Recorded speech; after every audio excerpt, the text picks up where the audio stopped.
God cannot be everywhere, so he sends doctors. এই প্রাচীন প্রবাদ অক্ষরে অক্ষরে প্রমাণ দিয়ে আসছে যে মানুষগুলি আজ তাদের দিন। আজ ডক্টরস ডে। এমন একজন লেজেন্ড যিনি সফল চিকিৎসকই নয়, ছিলেন একজন স্বাধীনতা সংগ্রামী, ছিলেন রাজ্যের মুখ্যমন্ত্রীও, যার জন্ম এবং মৃত্যু উভয়ই একই দিনে, 1 জুলাই। তিনি ডক্টর বিধানচন্দ্র রায়। তাকে শ্রদ্ধার্ঘ্য জানিয়ে এবং সকল চিকিৎসককে উৎসর্গ করেই এই দিন। ডাক্তারবাবু, আমায় ভালো করে দিন। ডাক্তারবাবু, আমি বাঁচব তো? এই শকাতর আর্জিতে আশ্বাস দিয়ে আসছেন যারা, অভয়বাণী দিচ্ছেন যে মানুষগুলি সেই ডাক্তারবাবুই যে রোগীর চোখে ঈশ্বর তা বলার অপেক্ষা রাখে না। যুগ পাল্টেছে, পাল্টেছে চিকিৎসা বিজ্ঞান ও প্রযুক্তি, কিন্তু কোনো কিছুই বিট করতে পারেনি ডাক্তারবাবুর ক্লিনিক্যাল আইকে। এই বিষয়েই আজকে আমাদের সঙ্গে পেয়েছি আরেকজন লেজেন্ডকে, রোগী এবং চিকিৎসক মহলে যার পরিচিতি কেবল স্যার নামেই। ডক্টর বিধানচন্দ্র রায়কে নিজে চোখে দেখেছেন যিনি, তিনি প্রবাদ প্রতিম ডক্টর সুকুমার মুখার্জি। তার মূল্যবান সময় থেকে হ্যালো হেলথ চ্যানেলকে দেওয়া সাক্ষাৎকারের আজকের অর্থাৎ চিকিৎসক দিবসের এই বিশেষ নিবেদন। আজকের বিষয় ক্লিনিক্যাল আই। চলুন তাহলে শুনে নি স্যার কি বলছেন। নমস্কার। আজকে ক্লিনিক্যাল আই মানে আমার চোখে দেখা রোগী, যা দেখে আমি খানিকটা বুঝতে পারি একটা হচ্ছে অসুখটা ধরা যাচ্ছে কিনা, কিংবা অসুখের গ্র্যাভিটি কত, কিংবা সেই পেশেন্ট যে বলছে তখন আমরা দেখতে গেলে তার ভাষার মধ্যে, তার ভঙ্গিমা দেখে, তার মুখের চেহারা দেখে অনেকটাই ডাক্তারবাবুকে সুবিধা হয় বলতে। এই ক্লিনিক্যাল আই কথাটা অতি প্রাচীন কথা।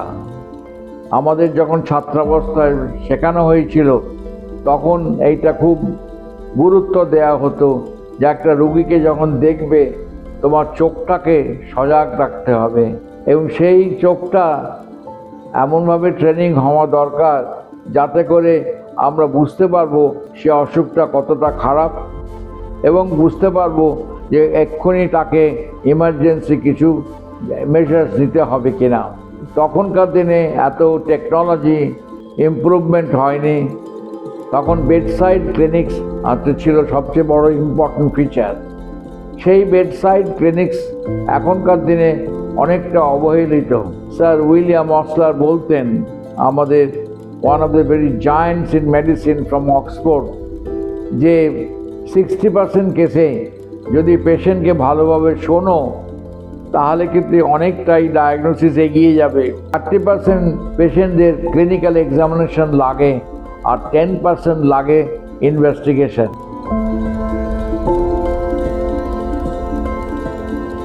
উদাহরণস্বরূপ আমি অনেক কিছুই বলতে পারি, তবে একটা মানুষ যখন একটা ক্লিনিকে ঢুকছে তাকে দেখবেন, সে তার যদি একদিকটা অবশ হয়ে থাকে, যাকে বলে প্যারালিসিস, তার হাঁটার ছন্দ দেখে আমি বুঝতে পারি তার একটা নিউরোলজিক্যাল প্রবলেমের সম্ভাবনা। কয়েক মানুষ অনেক সময় আসে একদম ফ্যাকাশে হয়ে গেছে, সে চলছে সেই ফ্যাকাশে নিয়ে, হয়তো গত 5 মাস 6 মাস ধরে চলছে। সেই ফ্যাকাশে দেখে আপনি একটা চোখে ঠিক করতে পারেন এই লোকটার হিমোগ্লোবিনটা দেখা দরকার। কিন্তু অ্যাকিউট ফেজে ফ্যাকাশের অন্য গতিও আছে, যেমন ভয় পেলে মুখে ফ্যাকাশে হয়ে যায়, মুখ ফ্যাকাশে হয়ে যায়, তার মানে তার অ্যানিমিয়া নাও থাকতে পারে। কিন্তু সেই বিচারটা দরকার ডাক্তারের, যে একটা লোক কীরকম ফ্যাকাশে হয়ে গেছে। একটা লোক যখন ঢুকছে আমরা দেখি অনেক সময় চোখটা হলদে। কালকে যেমন আমি আমার চেম্বারে বসে একটা লোক এলো, আমি তাকে দেখলাম, তখনও সিটে বসেনি, রংটা মিশমিশে কালো, কিন্তু সারা গায়ে চোখটা একদম হলদে হয়ে গেছে, তার মানে তার একটা জন্ডিস চলছে। এটা সাধারণ এক্সাম্পল। তাই দেখে আমরা বলতে পারি জন্ডিস হয়েছে, কিন্তু তাই দেখে বলতে পারবো না জন্ডিসের কারণটা সব সময়। কিংবা একটা লোকের মুখটা দেখে বলা যায় মুখটা একদিকটা প্যারালাইসিস হয়ে গেছে, 7th নার্ভ পালসি। মুখটা এরকম হয়ে যায়। অনেক সময় মুখটা দেখে, তার চামড়াটা দেখে বুঝতে পারি চামড়ার মধ্যে তার কোনো মেয়েদের অল্প অল্প দাড়ি গজিয়েছে কিনা, তাকে বলে হার্সুটিজম। কিংবা একটা মেয়ের মুখটা কিংবা ছেলের মুখটা স্কিনটা খুব রাফ হয়ে গেছে, মোটা হয়ে গেছে, ফ্যাকাশে হয়ে গেছে, রাফ হয়ে গেছে, চুলগুলো মাথা থেকে পড়ে গেছে, এবং এইভাবে আমরা থাইরয়েড ডিসঅর্ডারও ডায়াগনোসিস করতে পারি। চোখটা দেখলে আমরা বুঝতে পারি চোখটা বাল্জ আউট করেছে কিনা, সেক্ষেত্রেও আমরা বুঝতে পারি থাইরয়েড ডিজিজ হয়েছে কিনা। একটা মেয়ে এসেছে একদম পরিশ্রান্ত হয়ে, একদম শ্বাসকষ্ট হচ্ছে, শ্বাসকষ্টের সময় আমরা দেখি তাকে ব্লু হয়ে গেছে কিনা, অক্সিজেন কমে গেছে কিনা। এইরকম এন্ডোক্রাইন ডিসঅর্ডারে এমন, যেমন বলতে কুশিং সিনড্রোম, আপনি মুখটা চাঁদের মতো হয়ে যাবে, মোটা হয়ে যাবে, দাড়ি গজাবে, এবং তার থেকে আমরা বুঝতে পারেন তার একটা শরীরে এক্সেস অ্যামাউন্ট অফ স্টেরয়েড আর কর্টিজল বেশি আছে। যে কুশিং ফেস, একটা পেশেন্টের ভুরুগুলো খুব মোটা মোটা, পুরো মুখটা কপালতে বেরিয়ে আসে, ভুরুগুলো মোটা, ঠোঁটগুলো মোটা, এবং হাতটার দিকে তাকালে মনে হয় হাতের আঙুলগুলো বড় বড় সাইজ। অ্যান্ড সেক্ষেত্রে আপনি একটা এস্টিমেট করতে বুঝতে পারেন, অ্যাসেস করে বলতে পারেন যে এই পেশেন্টের পিটুইটারি গোলমাল আছে কিনা, যেমন অ্যাক্রোমেগালি। গলার আওয়াজ শুনে আপনি খানিকটা বুঝতে পারবেন, গলার আওয়াজ ঘ্যাসঘ্যাসে আওয়াজ, যাকে বলে হাস্কি ভয়েস।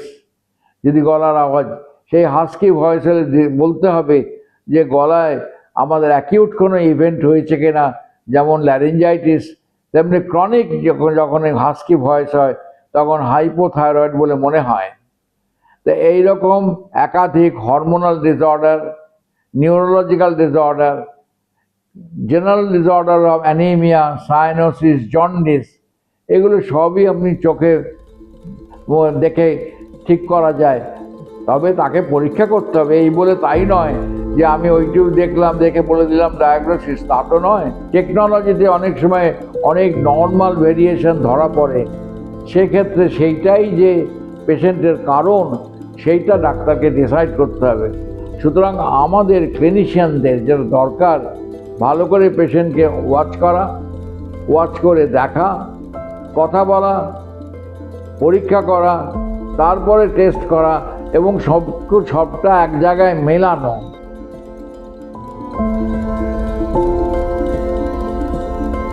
আজকালকার দিনে প্রবণতা, পেশেন্টরা এসেই বলে আমি, আপনার কি কষ্ট, বলে আমার এই টেস্ট করা হয়। সেই জিনিসটা না করে ডাক্তারের সঙ্গে প্রথম কথা বলা দরকার, আপনার কষ্টটা বলা দরকার, কবে থেকে কষ্ট হয়েছে, কিভাবে হয়েছে, কিভাবে কমেছে, এবং তারপরে এখন কি অবস্থা, এই বিবরণটা আপনার কাছেই থাকবে। আপনার মুখে শোনার কষ্ট দিকে বুঝতে হবে, ডাক্তারকে ঠিক করতে হবে আমি কোন পথে যাব, তারপরে টেস্ট করুন, সব কিছু করুন। কিন্তু কথোপকথনটা যেন সময় থাকে, ডাক্তারকে পেশেন্টকে সময় দিতে হবে, এবং পেশেন্টও ডাক্তারকে সময় দিতে হবে টু আন্ডারস্ট্যান্ড হিম। তাহলে একটা বিশ্বাসের সেতু তৈরি হয়। পেশেন্টরা অনেক সময় অনেক সিমটম বলে, তার মধ্যে তিনটে ভেরি কমন। ডাক্তারবাবু আমার পেট পরিষ্কার হয় না, আমার গ্যাস হয়েছে, পেট ফুলে থাকে। এগুলো এত সাধারণ। গ্যাস হলেই যে বিরাট পেটের মধ্যে যে অসুখ আছে তা নাও হতে পারে। সেক্ষেত্রে একটা অ্যাংজাইটি থেকেও গ্যাস হতে পারে, আলসার থেকেও গ্যাস হতে পারে, ক্যান্সার থেকেও গ্যাস হতে পারে, গলব্লাডারে স্টোন থাকলেও গ্যাস হতে পারে। সেটা ডাক্তারকে বিচার করতে হবে। কিন্তু গ্যাসটা দেখতে হবে, আজকে আমার 10 বছর ধরে গ্যাস হচ্ছে, সেক্ষেত্রে অসুখের মাত্রাটা অনেক কমে যায়। এবং সে দেখবেন গ্যাস নিয়ে সারাদিন আমি খেতে পাচ্ছি না, কিন্তু সেখানে প্রথম কথা আপনার যেমন গ্যাস হচ্ছে, বাউল মুভমেন্ট হচ্ছে কিনা দেখতে হবে। অনেক পেশেন্টের থাকে কনস্টিপেশন, তার জন্য গ্যাস হতে পারে, কিংবা কারোর প্রতি অসুখ থাকে তাহলেও গ্যাস হতে পারে। সুতরাং গ্যাসটা অ্যাংজাইটি রিলেটেড হতে পারে, অসুখ রিলেটেড হতে পারে, এবং অনেকে সেটা একটা ওসিডি বলে একটা অসুখ আছে, অবসেশন কম্পালসিভ ডিসঅর্ডার। সে অবসেসড হয়ে আছে, আমার পেটে গ্যাস হচ্ছে, পেটে কিছু আছে, আমি খাবো না। এই কয়েকদিন আগে দেখলাম একটা রোগী আমাকে কেবল বলে যাচ্ছে আমার গ্যাস, আমি খাবো না, তার জন্য ওয়েট লুজ করেছে, কিন্তু সব কিছু টেস্ট করে তাতে কিছু পাওয়া গেল না। তার মানে একটা সাইকোলজিক্যাল পার্টটা দেখতে হবে, মনটাও দেখতে হবে, অ্যাংজাইটি রিলেটেড। তার জন্য ঘুমও হয় না, তার মুভমেন্ট হয় না, সে খাবারটাকেই বন্ধ করে যায়। মাথার যন্ত্রণা অ্যাংজাইটি থেকেও যেন হয়, ব্রেন টিউমার থেকে হয়। আমাদের কাছে রোগীরা আসে বলে আমার মাথার যন্ত্রণা, আমার ব্রেনের টিউমার হয়নি তো। সেক্ষেত্রে তাকে জিজ্ঞেস করতে হবে মাথার যন্ত্রণার ডেসক্রিপশান কতদিন আছে না আছে সেইটা দেখতে হবে, এবং মাথার যন্ত্রণার সঙ্গে আনুষঙ্গিক সিমটম উপসর্গ জিজ্ঞেস করতে হবে। বমি হয় না, কিংবা মাথার যন্ত্রণার সঙ্গে আপনার তখন সূর্যের আলো ভালো লাগে কি ভালো লাগে না, আপনার মাথার যন্ত্রণার সঙ্গে জ্বর হয়, মাথার যন্ত্রণার সঙ্গে প্রত্যেকটার কানেকশান আছে। সুতরাং আপনাকে যখন মাথার যন্ত্রণার দেখতে হবে, মাথার যন্ত্রণার বিবরণটা জানা দরকার, এবং তার আনুষঙ্গিক আর কি কষ্ট আছে, যাতে করে একটা অসুখ নির্ণয় করতে পারি। ডায়াবেটিসটা মোটামুটি 3-4 রকমের হতে পারে। কোনো উপসর্গ নেই, রুটিন ধরা পড়েছে ব্লাড টেস্ট করে। আর একটা পেশেন্ট হলো ইয়াং বয়সে, তার একটা হার্ট অ্যাটাক হয়েছে, তাকে খুঁজে পাওয়া গেল তার ব্লাড সুগার আছে, সে ধরা পড়েনি। কারোর ক্ষেত্রে পায়ে খুব নার্ভের গোলমাল হচ্ছে, কারোর ক্ষেত্রে চোখে কম বয়সে ছানি পড়েছে, কিংবা চোখে হঠাৎ তার দেখতে পাচ্ছে না। ডায়াবেটিস কখনো বাইরে থেকে সিমটম বুঝে দেখা যায় না, তার সঙ্গে কমপ্লিকেশন যদি থাকে তাহলেই বোঝা যাবে হ্যাঁ ডায়াবেটিস সম্ভাবনা আছে। যেমন একটা কম বয়সের ছেলে কিংবা মধ্য বয়সের লোক খুব ওজন বেড়ে যাচ্ছে, বারবার ইনফেকশন হচ্ছে, কিংবা পায়ের তলা জ্বালা করছে, কিংবা বুকে চাপ ভাব লাগছে, আমরা সবসময় সার্চ করি ব্লাড সুগার দেখা।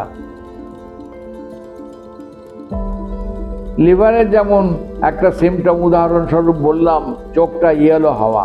লিভারের আর একটা জিনিস, খিদে কমে যায়, ওপরের পেটে একটা অশান্তি, খাবার পর সব সময় পেটটা ফেপে থাকে, কিংবা পেইন হতে পারে। আবার অন্যদিকে বলবো লিভার ডিজিজ হয়ে আছে, তার সিমটম নেই। যেমন আজকালকার দিনে খুব কমন ডায়াগনোসিস ফ্যাটি লিভার, তার কোনো সিমটম নেই, কিন্তু আপনি তাকে পরীক্ষা করলেন, ইনভেস্টিগেশন করলেন, ফ্যাটি লিভার পেলেন। সুতরাং আপনাকে একটা টোটাল ক্লিনিক্যাল কনটেক্সট, তার মানে এইটা শিখতে হবে হলিস্টিক মেডিসিন। আর একটা কথা আমার মনে হয় বলা দরকার, এই মাস্কুলোস্কেলিটাল পেইন, যে কোনো পেশেন্ট আমাদের কাছে এসে বলে গায়ে ব্যথা, পায়ে ব্যথা, মাথায় ব্যথা, সব জায়গায়। ডাক্তারকে ভালোভাবে ইতিহাস নিতে হবে, সেই ব্যথাটা মাসল থেকে হচ্ছে, সেই ব্যথাটা জয়েন্ট থেকে হচ্ছে, অথবা সেই ব্যথাটা আদারওয়াইজ।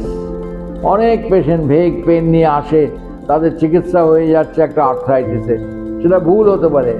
আবার অনেক সময় আমরা মিস করে যাই, পেশেন্ট ঠিকমতো এক্সামিন না করলে প্রত্যেকটা হাত বা সেখানে আমরা অনেক সময় জয়েন্ট ডিজিজ মিস করে যাই। সুতরাং আমাদের এককালে যে ট্রেনিং, একটা মানুষের বয়স, তার পার্সোনাল হ্যাবিটস, তারপরে উপসর্গ, তারপরে ক্লিনিক্যাল এক্সামিনেশন, তারপরে ইনভেস্টিগেশন, সবটা কম্বাইন করে আপনার সিদ্ধান্তে আসা উচিত, শুধু একটার মতো ভরসা না।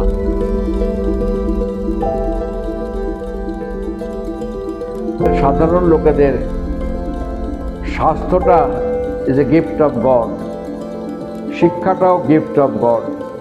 এই দুটোকে বজায় রাখতে হলে স্বাস্থ্য সচেতনতা দরকার।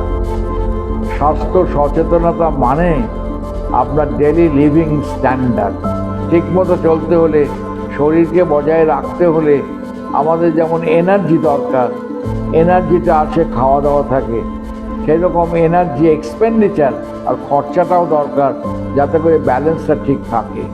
সুতরাং আপনার বডি ওয়েটের দিকে লক্ষণ রাখা, নিয়মিত এক্সারসাইজ করা, খাবারের মধ্যে বেশিরভাগ আমাদের যে ব্যালেন্স করা উচিত, ভেজিটেবলস খাওয়া উচিত, খুব বেশি ফ্রুটস খাওয়া উচিত, তার সঙ্গে আমিষ থাকলে আমিষ, নিরামিষ হলে নিরামিষ।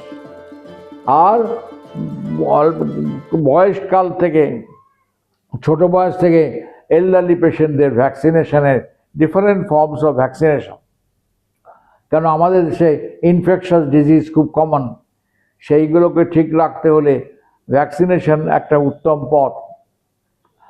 আর পরিবেশ পরিচ্ছন্নতা, একটা পরিবেশ পরিচ্ছন্নতা হলে আপনারও খানিক দায়িত্ব আছে, সরকারেরও প্রশাসনের দায়িত্ব আছে। আমরা যেটা কন্ট্রোল করতে পারি না সেটা হচ্ছে অ্যাটমসফিয়ারিক পলিউশন। সেই অ্যাটমসফিয়ারিক পলিউশনটা যদি মিনিমাইজ করা যায় তাহলে আমাদের পক্ষে সেগুলো অনেকটা মঙ্গল। তাই আমার সবারই কাছে অনুরোধ, ডাক্তার গোষ্ঠী, সমাজ ব্যবস্থা, স্বাস্থ্য আপনার রাইট, স্বাস্থ্যকে বজায় রাখা আপনার দায়িত্ব, সবসময় সরকারের নয়।